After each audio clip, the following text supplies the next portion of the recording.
I am back, and you are comfortably zoned with me, Ralph Tycho. Some call me the Zig Zag Man. I'm in Alameda, California, and we're right across the bay from San Francisco in the northern part of the great state of California. And I'm excited today, folks. I have a return guest who wrote a book that his publicist sent me, and it arrived yesterday. And it isn't the kind of book that you have to read in one sitting, or it's just terrific. It's a coffee table book. It's called The New Baseball Bible: Notes, Nuggets, Lists, and Legends from Our National Pastime.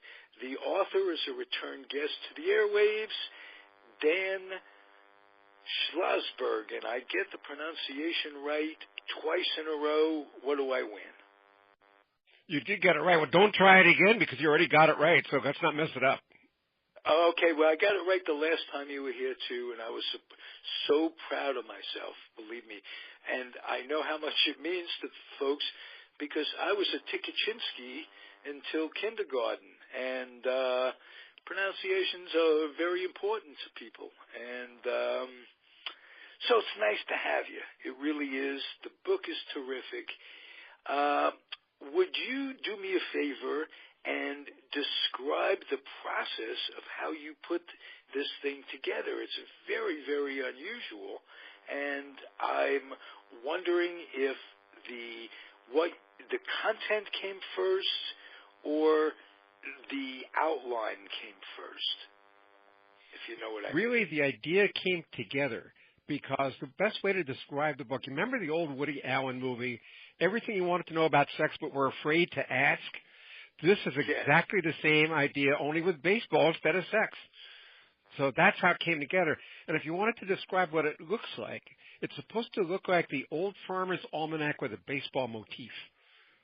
You know, a lot of unusual things, sidebars, pictures, illustrations, cartoons, photographs, a lot of stuff never published before anywhere. So much of it got to me. The cartoons got to me.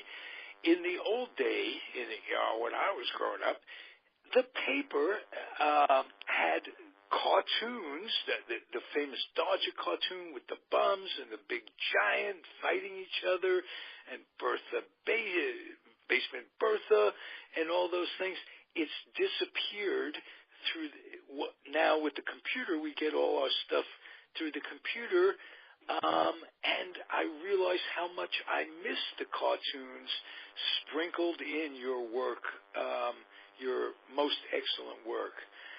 How long did this take? This is a book that is. I'm going to the back to see how many pages there are. You could probably tell me better, but upwards of 424, Ralph. 424 pages, an oversized format too. Yes. How long did it take to put this together, and when was the idea originally conceived? If I tell you 1979, would you believe me? This book really dates back to then. It originally was called The Baseball Catalog and was a Book of the Month Club alternate way back in 1980 when it was a hardcover book. And then it went to a number of updates. In 2002, the last update, it came out as the Baseball Almanac, Big Bodacious Book of Baseball. But no updates since then, and a lot has happened in 15 years. So it was really overdue, and now this book is totally current right through the Cubs World Series victory. So totally up to date. And everything you want to know about baseball and probably a few things you didn't want to know, they're all here. Well,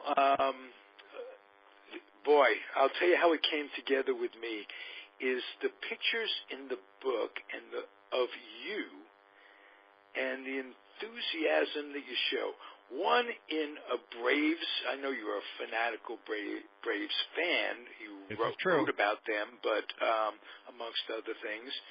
But you have a picture with a vendor, a very famous vendor in Atlanta, called the Singing Vendor, and he has his arm around you, and it's a beautiful picture because you put this in the book and talk about everybody involved with baseball, not just the players. You have managers, old managers, young managers, coaches, and folks that work around the game that contribute to the experience of being at the ballpark. So I want you to quickly tell me something about that gentleman and the look on your face, if you will. Well, you're probably talking about Walter Banks, the legendary usher in Atlanta, who's still working, by the way. He's almost 80 years old now. And Walter Banks is more famous in Atlanta than Ernie Banks is in Chicago. I mean, that's how legendary this guy is. His box is the VIP box where Jimmy Carter sits, where Ted Turner and Jane Fonda sat when they were together, falling asleep during the World Series. And, you know, he's in charge of all the celebrities, and what a gentleman he is. He's just terrific. And he's a singer in his own right. Am I correct? I think you're actually... I might be confusing that with another gentleman. You are. There's another usher, I believe, in Anaheim who's called a singer usher. But Walter is just legendary for his longevity. I mean, he's been there forever. And he looks like Satchel Paige. His build looks like he's a very thin guy. He could probably amble out to the mound and throw strikes. Who knows? Yeah, that's right. And you know something with baseball, and this leads us into the next guy that I want to talk about, Bartolo Colon.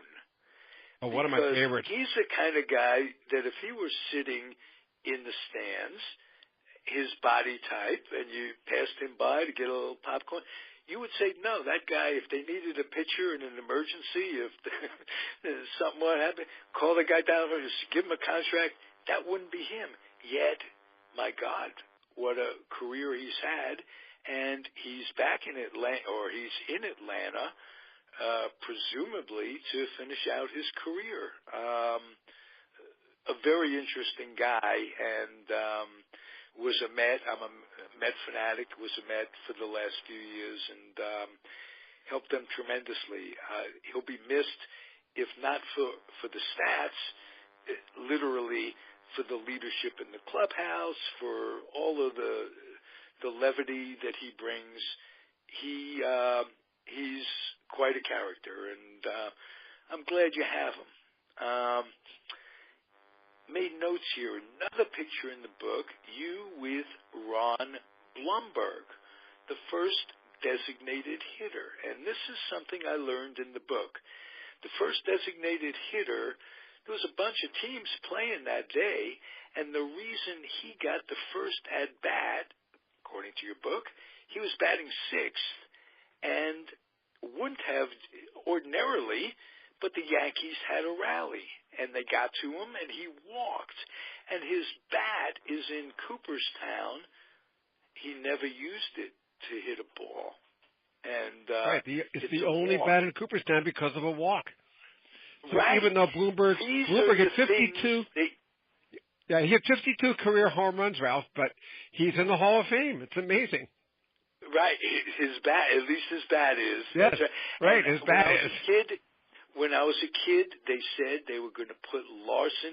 I remember Larson pitching the no-hitter against the Dodgers, the perfect game in the World Series.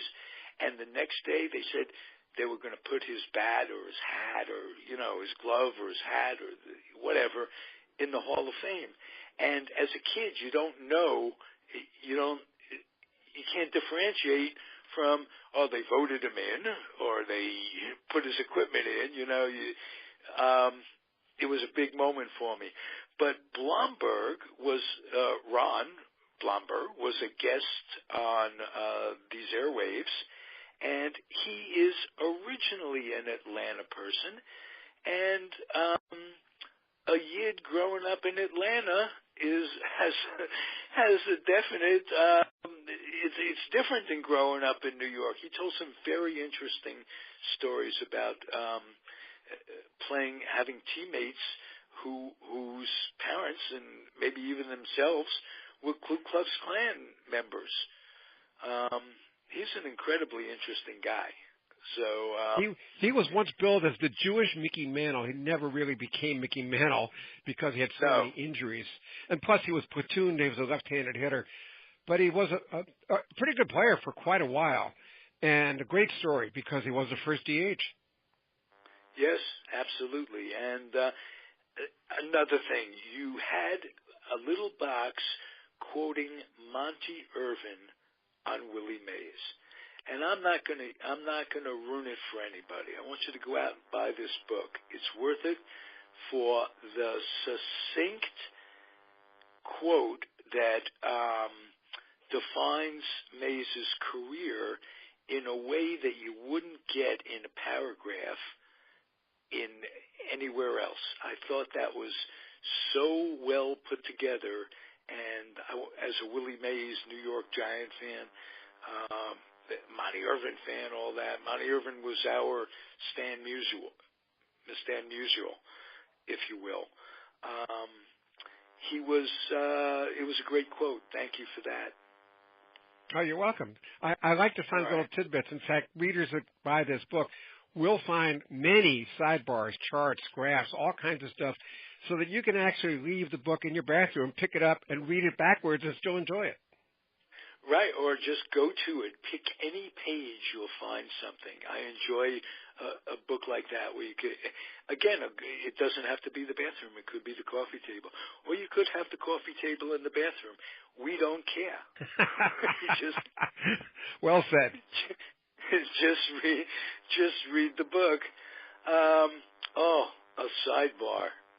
Some things, you said something in the introduction, everything you want to know and things you don't want to know. Okay, here's what I could have lived my whole life not wanting to know. Vin Scully was not heard by 2/3 of his audience in his final year because of the dispute, a business dispute. I think it was between Time Warner and the Dodgers, or two cable companies, or whatever. Big business has gotten us once again that, can you imagine his last year, the greatest announcer of our time? I would say my time might have been Red Barber. He could have included him and Mel Allen and others, but certainly most of our audience's time. So it was really a disgrace, and that's one thing you got to know. You got to know it all, but you don't always have to like it. You know what I'm saying? Oh, for sure. And I'll give you another story related to that. Barry Bonds' 715th home run, when he actually passed Babe Ruth, was not heard at all by Giants fans listening on the radio because the mic went dead just before the announcer announced it. And he didn't even know the mic was dead. He made his call, but nobody heard it.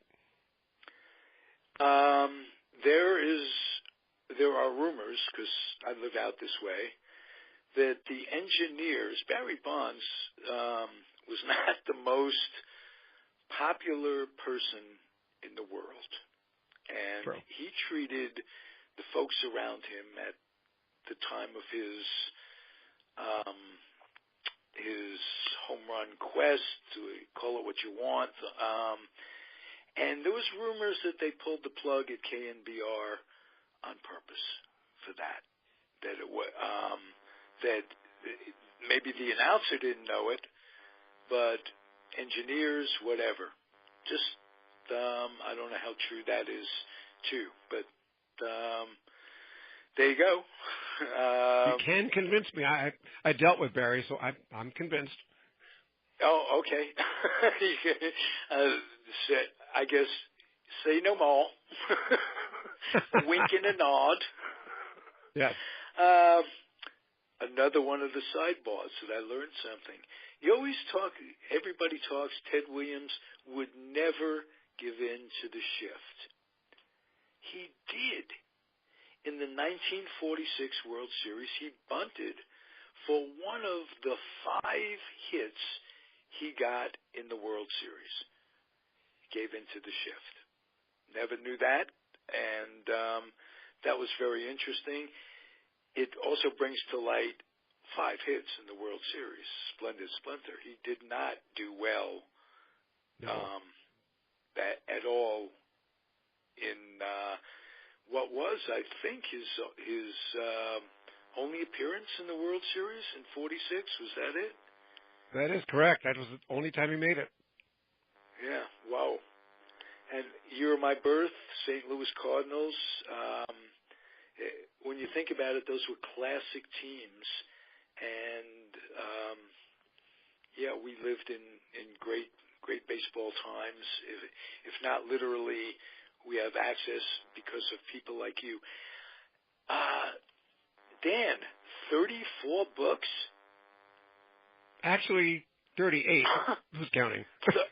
38? I mean, hey, get busy. What do? You're an old guy. What have you accomplished? Yeah, wow. That's true, but I don't follow any other sport, Ralph. I'm baseball all year round, so that helps somewhat. Well, it may help somewhat, but you got to take a lot of credit. Your tremendous discipline, where does that come from? I used to work for the AP. I was an AP sports editor here in New Jersey for a couple of years, and that's where I learned it. Round-the-clock deadlines, write fast, entertain your readers, grab them with a good lead. And I learned all that stuff working for the AP, where I was not only sports editor but also broadcast editor, so I had to be quick. That's where I learned. Wow. Did you know Murray Rose from the AP? Yes, I did. And Dave Goldberg and Herschel Nissus and that whole crew. Well, Murray Rose was my co-host, Marty Rose, who also worked for the AP. You might have known him.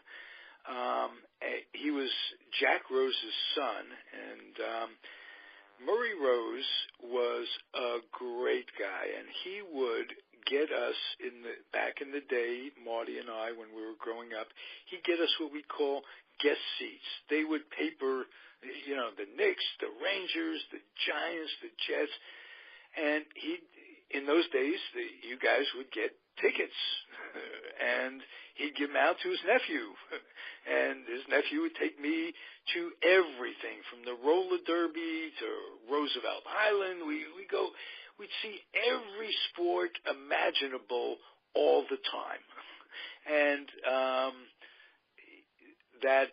and Murray himself was a terrific boxing writer and covered the Olympics and had a storied career as well. Did you know Hal Bach, who does? Hal Bach is a close friend, very close friend. He does a podcast on the network that I put together, and called Bach Score, right? I think it's called Bach Score. Bach Score. No, it's a different podcast. He might have done, but this one is called Talking Hoops, Football, and Baseball, and Hockey from Nedick's at the Garden. We go back to those days, as do you, where the Garden was the mecca of it all. Yes. But you're pretty much baseball. And yeah, I am. And that's Hal's first love, too. Oh, absolutely. Although he's a maven on other sports as well. We had him he covered the Mets in '63 for the AP, and we had him, Marty and I, as a guest, and he's got one of those memories that's incredible, as is yours. Who introduced you to I might have asked you this the first time you were on, who introduced you to baseball when you were a kid? Was it an older sibling, father, uncle, grandfather? Definitely father. We started watching the 1957 World Series, Milwaukee Braves versus New York Yankees. Dodgers and Giants had already announced they were going to California. All of my friends rooted for the Yankees, but the Braves beat them, and that's why I'm a Braves fan. And that's where my baseball memories start. I was a Giant fan, and they moved, and I was like 11, and I never rooted harder in my sports, maybe the Jets against Baltimore, but or the Knicks. But I can't tell, or the Mets in the World Series. I don't know, but it's real close. I rooted very hard for those 57 Braves, and the next year I collected every Topps baseball card of the Braves. I don't know what hit me. Still have them? I have some of them. I have a Bob Trowbridge. For crying out loud. Yeah, Bob Trowbridge, but not Warren Spahn and Hank Aaron, right? No, not Hank Aaron and Warren Spahn. You would think, but I remember completing that collection, and I can tell you that to complete that collection, you had to have a guy named Ray Shearer, and you had to have Harvey Hanebrink, and amongst some great stars on that 58 team. It was deep and complete, from pitching to first base with Torrey and Adcock and Red Shane, Stan Logan, and it was a terrific team. And that was Matthews, your first. Let's not forget Eddie Matthews too. No, or Covington, or a guy named Billy Brutone, I used to call him. Billy Bruton, yep. Very solid ball player. Can you tell me about anything about him? He was traded to Detroit. I might have even asked you this when we talked last time. I've always been fascinated by this guy. He got very little play because there were like 7 great center fielders in his time, even in the National League. Everybody was. It was 8 teams, and everybody was post-war and post-Jackies crossing the line. It was just wonderful times. I agree. You're right about all the great center fielders. There's Vada Pinson and Kurt Flood and all those guys. There were Richie Ashburn. We can't forget. Was it a terrific player? And if you absolutely. The American League, you got and Duke Snider. Go down the line. Wow, it was just and St. Louis. You mentioned Kurt Flood. But once the Dodgers left Brooklyn and went to L.A., Duke Snider had all kinds of trouble because that ballpark out there did not help him. But that left-handed swing was so good at Ebbets Field. Snyder really left their good years pre-Mets, let's put it that way. They had hurting knees, and they didn't have the kind of medical attention they have today. Arthroscopic surgery could have cured those guys. They would have had longer careers. They faded quickly once they left. But the Braves stayed strong all the time they were in Milwaukee.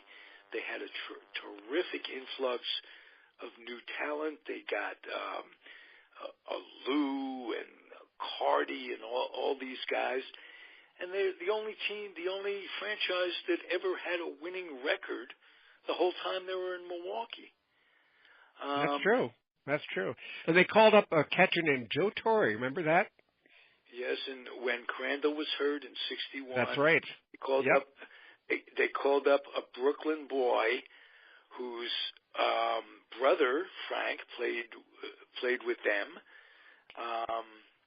and that was the story in New York. I mean, you're cold weather city. You don't get many native New Yorkers. You had Hank Greenberg and Sandy Koufax. We had our share. But it was always nice, and Torrey was fascinating. He managed on all 3 teams that he played for before coming to the Yankees. He managed the Cardinals, the Mets, and Atlanta. That's right. Tell me about his experiences at Atlanta. What went right, what went wrong? Well, the year they won 13 in a row to open the season, that was Joe Torre's year. It was 1982. And the Oh, wow. Braves played very well. They got to the playoffs that year, and they lost to St. Louis because they really only had Phil Niekro was the number one guy. And it was a rain delay in the opening game. It got rained out after 4 1/3 innings. Niekro was leading 1-0, and they brought him back with 1 day's rest, and the Cardinals wound up winning all 3 games. Whoa. But Torrey did a good job, I thought. You know, he actually, it's funny because he was hired to replace Bobby Cox in Bobby's first stint as manager of the Braves. He got fired, went over to Toronto. Torrey was hired. Then later on, Bobby Cox came back as general manager and then went down to the field again and won all those division titles. Whoa, I forgot for a second that he did get fired, that he didn't just go up and be general manager. That Right. He went to Toronto for 4 years. Whoa. And the funny thing is, at the press conference announcing his firing, Ted Turner said, if Bobby Cox wasn't the one getting fired today, he'd be the guy getting hired. Great quote. Yes, absolutely a great quote. Ted Turner, a fascinating guy, managed for 1 game. As a matter That's right. Not very well. That 1 game. And then I get the powers that be. It must have been Kuhn at the time. Yes. Put the kibosh on that, probably with good reason, if you stop to think about it. Although Connie Mack didn't suffer from that fate. He got to manage for quite some time. There's one other thing I want to mention about your book that struck me.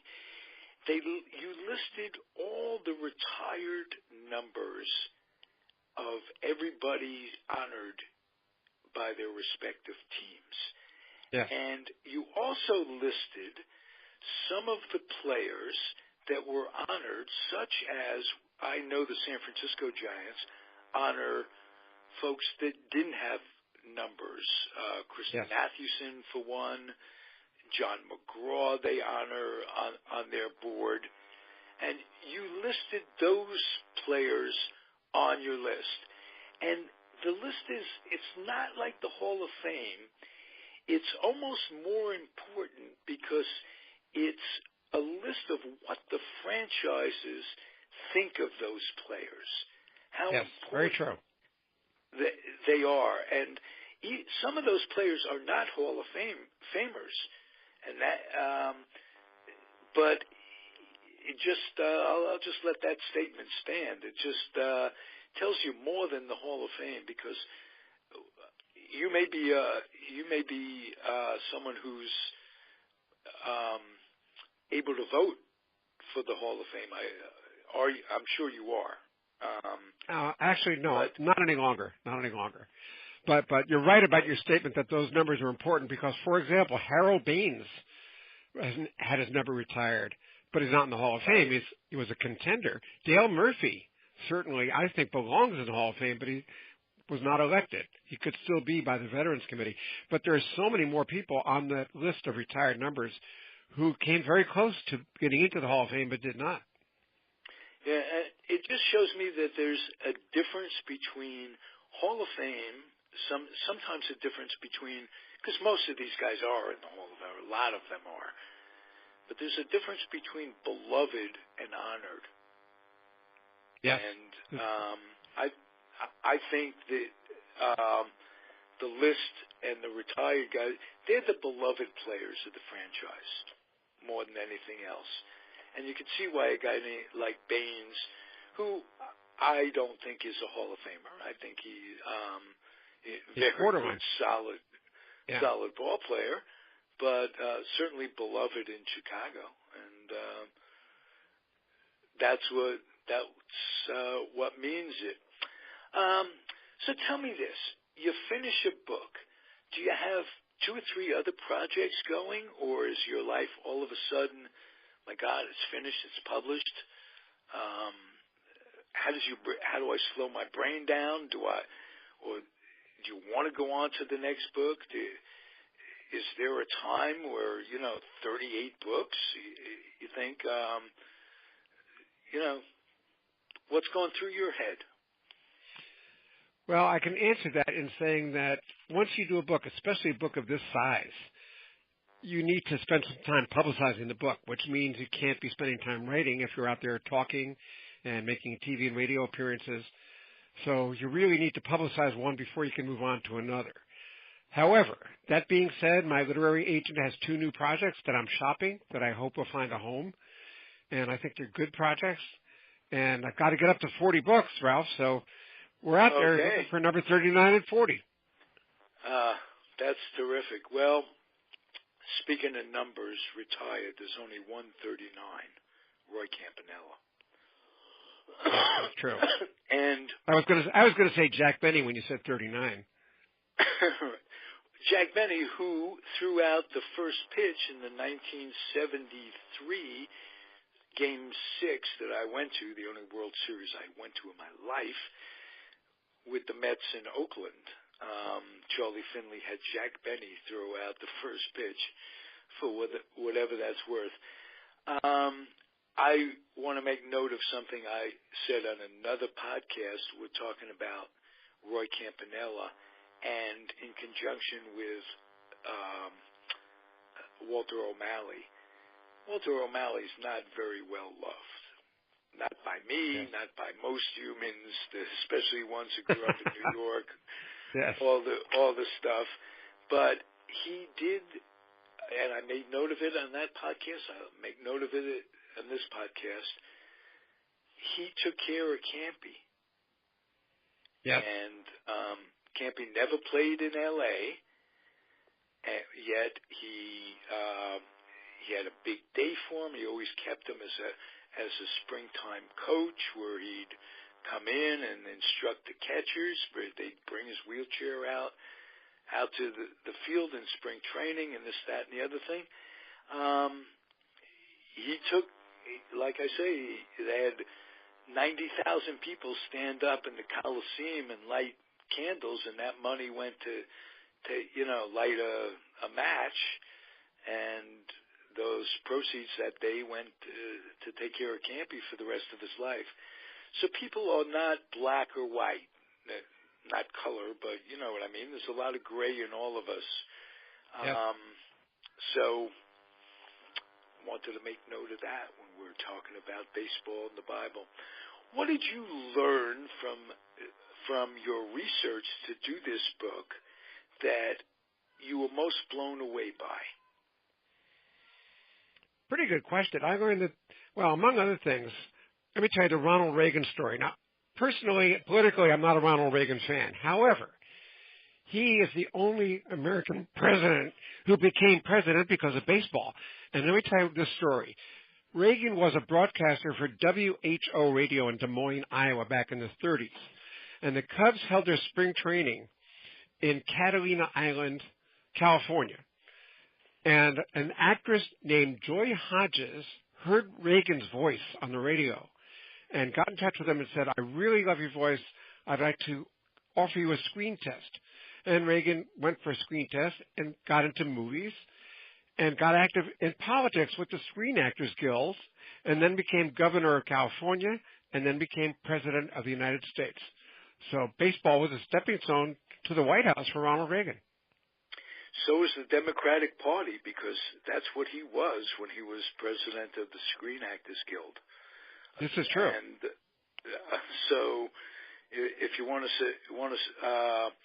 talk about strange bedfellows that make up politics, and he was the guy head of this great union, probably the second biggest union in the country, next to the baseball union, most successful, head of that union, and ends up as president and breaks up not only the air traffic controllers union, but the ramifications of that breakup basically killed all the unions in this country.